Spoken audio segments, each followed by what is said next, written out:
Bismillahirrahmanirrahim. Bakınız, sene 1947.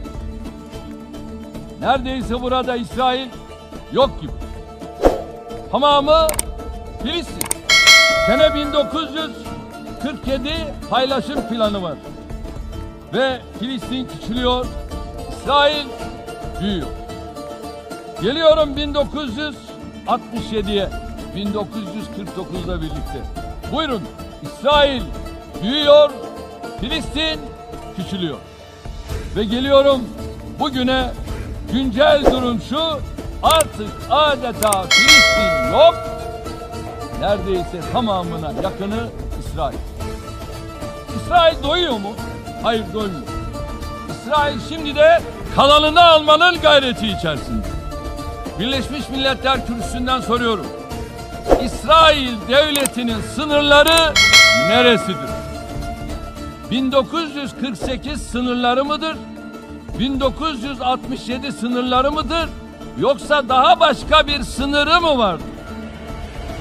Mevcut İsrail yönetimi bu cinayetlerinin yanında Gazze'deki insanlık dışı abluka, yasa dışı yerleşim faaliyetleri, Kudüs'ün tarihi ve hukuki statüsüne yönelik saldırıları gibi eylemleriyle uluslararası hukukun ötesinde insanlığın tüm değerlerini ayaklar altına alıyor.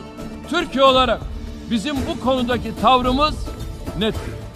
Çözüm 1967 sınırları temelinde başkenti Doğu Kudüs olan bağımsız ve mütecaniz topraklara sahip bir Filistin devletinin bir an önce kurulmasıdır.